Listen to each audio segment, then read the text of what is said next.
What's up, ladies and gents, Noli here. Welcome to another Payday video. Today, yet again, we're going to be talking about the Yakuza character pack. It was released a few days back, and I've really enjoyed my time with it. As I always like to do with these new DLCs, I like to pick out the most important and interesting part, add it in that DLC, and review and talk about it. Generally, for the weapon updates, it's the most powerful. Remember, the most recent one for the Gauge Ninja pack was the WA2000. Now, with the character packs, I either don't do it because there's not an awful lot to talk about, or we'll just talk about the secondary ranged weapon we got, or the primary ranged weapon, depending on which character pack we're talking about. This time it was the Micro Uzi, which is in itself a really interesting and different weapon. It's very much a standard SMG with some pretty nice stats on it and great versatility, but it has that incredible 32 max concealment, which is totally different. Which means, because I'm reviewing the melee weapon of this DLC, I think that's indicating it's something pretty special if the Micro Uzi is just getting brushed under the carpet. So, of course, we are talking about this melee weapon, the Shinsakuto Katana, which, in case you guys were wondering, the Shinsakuto, it basically means the living katana. It's the swords that have been made since World War II up to present day. So, the modern katanas built and used in Japan. So now I think just by looking at the stats on this weapon, you can see it's something a little special. It has that 105 damage. Now do keep in mind, I'm just going to quickly jump on over to my skills here. Look at the Enforcer tech tree. Pumping Iron. It's a really important skill when talking about this. It's essential really for me to be able to talk about this melee weapon. Basically, it means that I'm going to be doing 50% more damage with my melee attacks to both specials and non-specials, and that's how these numbers are so high, in case you're wondering. I also have martial arts. In fact, on my other build, I have it totally aced out, but that's going to increase the knockdown. Not nearly as important for the katana, because the knockdown's pretty weak, but just worth a mention. That's why the stats are a little higher, and if you're going to be using this weapon, which I recommend most of you should definitely run Pumping Iron, because what it does is it puts its damage, as you can see right there, up to 105. This is base damage without charge. Now, what's really important about the damage sitting at 105 is that on overkill difficulty, it's going to two-shot the biggest threats, both the FBI SWAT and the heavy FBI shot, the standard tan and greens you're going to be seeing throughout the heist. They're the most common enemy, and you're going to two-shot them. This is the second weapon in the game with the 105 damage, the first being the Freedom Spear. But the katana is much more reliable. It swings a lot faster, has an easier to judge swing pattern, and overall is just a more powerful option. Admittedly, the Freedom Spear has a little more knockdown on it, but with the katana, you're going to be cutting through enemies so quickly, it doesn't matter whether they're lying on the floor or stood up when you swing through them. Other notable stats, like I said, low knockdown, not that bad when fully charged, but it has a pretty long charge time of 4 seconds. Now, you think this could be a downside of the weapon, but if you look at the charge multiplier, it's really hard, putting you up to 675 damage fully charged, meaning you will one-shot every enemy bar bulldozers on overkill, and you'll one-shot every enemy bar cloakers on death wish. So that's some pretty serious damage, and that's with a full charge. On top of that, we've got 275 range, which is top tier. It's joint highest range, and the concealment is not perfect. It's not 30, it's sitting at 26, but that's actually very, very good, meaning it can fit into all sorts of concealment builds, especially with the Micro Uzi bringing 32 concealment. So some new weapons and builds are now viable. Of course, you can pick up Hidden Blade, just basic that out, and you will have 28 concealment instead. Now, those are the base stats of the katana, but that doesn't really go into why it's so strong. Yeah, the two-shot kill potential is amazing, but what I'm going to do right now is I'm going to talk and show you guys basically skills and multipliers, which is going to make this katana an absolute wrecking force. Keep in mind, some of these skills are going to be used in a future build, coming out a little later on in the week, so stay tuned for that. Let's move on to a bit of gameplay. Before we move on, I'd just like to mention that while this weapon does look extremely good on paper, and that is definitely what I'm going to emphasize, it also feels really good, which is important. One of the reasons why I'm not a massive fan of the Freedom Spear, despite its good-looking stats, is that it's got a strange swing animation. It doesn't swing fast enough. Whereas the katana not only swings really quickly, has great animations and feels really fluid. So there's another reason to recommend it above the other melee weapons. And another thing to mention, though this works so well and so powerfully individually with other builds, it just looks like it's going to be the best weapon to take on almost every build unless you're really itching for additional concealment points. Simply because, as I've said, swing speed's great, base damage at 70 is really good, and all you need to do is put 4 points into pumping iron, and you got a 2-shot on every enemy. It fits so well into some of the newly buffed perk decks, and so should be considered on every single build. However, that's not what we're going to talk about and focus on right here. What we really want to take a look at is what makes this weapon profoundly powerful and actually a strong individual weapon in its own right, which is not something we've seen from melee weapons in before. They are absolutely attack on. The best way to actually look at this weapon and see its strengths is definitely through the perk decks that it works around, and particularly the skills that are worth mentioning. Infiltrator is my personal preference, and I feel if you're going to focus on a melee build, despite popular belief, Infiltrator, particularly with this katana, is going to be your best bet. And the reason for that, 2 particular skills. Overdog and Expert Close Combat. They're going to give you a boost to your damage by 20% if you've got both of them, every single successful melee strike you land. So it's going to be 20% on the initial amount of 105, putting your damage up by about 21, putting you at, I believe it is 126 damage. So that's after your first swing. Your second swing will do 126. I'm going to show you the rough estimates of what this comes out to be. I'm assuming the way the algorithm works is every time you get another 10% on top, it's on top of the increased amount. Of course, this bonus will stack for 7 seconds and can happen up to 4 times, so not too difficult to stack on up.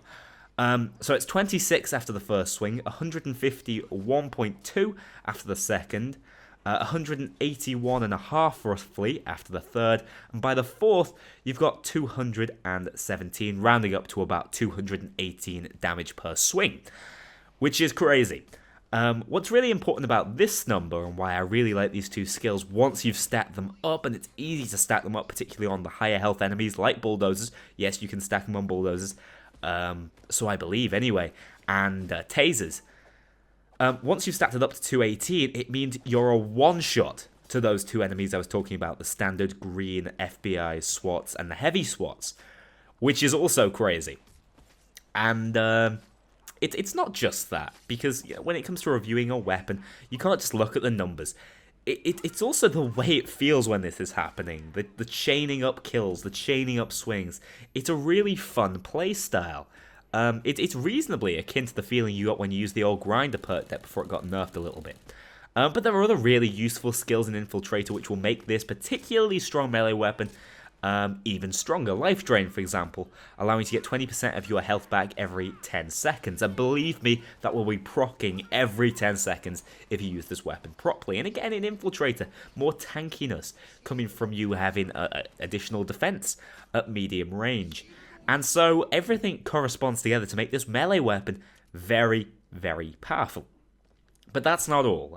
I wouldn't be doing this weapon justice if I was just to talk about that multiplier and the way that puts you over damage thresholds. Remember, weapons in Payday are all about damage thresholds. You really want them to cross the 1-shot, the 2-shot kill boundaries. And that is the main reason I will argue the absolute power of this melee weapon, and why I think you could do a whole build centered around this melee weapon and it would be totally viable for overkill difficulty. So, as I've said, there's other skill trees, there are other playstyles. You can run it with Rogue, load as a dodge, and work off another skill. Up in the far end of the Fugitive skill tree, there are 2 really useful skills. One being Sneaky Bastard, of course, for further dodge, and the other being Low Blow. This is going to give you, if you've maxed it out, up to a 30% chance to crit. Now, what a crit is the equivalent of your weapon damage multiplied by the headshot multiplier of that enemy, which is why sometimes at the end of a game, you may end up with headshots, even though you were only using a melee weapon. It's quite interesting how it shows up. So if you've got low blow, it means that you've got a 30% chance of rolling that crit and one-shotting literally every enemy in the game on every difficulty with the katana, bar bulldozers. So cloakers, which are a massive problem with so many weapons on Death Wish, has roughly a 1 in 3 chance of just being deleted, and that's with the high dodge, high concealment builds, and that's one of the other great ways to use it. But that's not all. There's still more multipliers to talk about, crazily enough.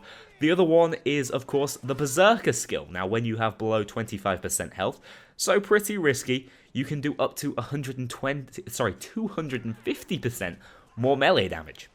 Meaning, again, you will basically one-shot every single enemy in the game if you're very low on health. And what's worth mentioning, these things multiply.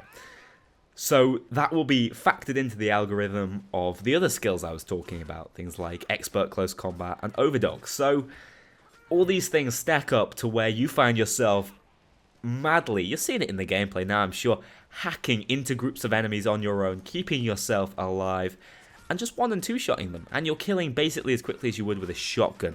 Not to mention, you could bring 2 other shotguns, as I do on one of my builds, alongside you. And not only that, you can use fast dodge builds, like I said before. The Berserker setup could be with a much tankier build if you want, so you can keep yourself below 25% health, or even used alongside the brand new Yakuza perk deck. So the real strength of this weapon is the fact that right now, so many skills are working around its strength.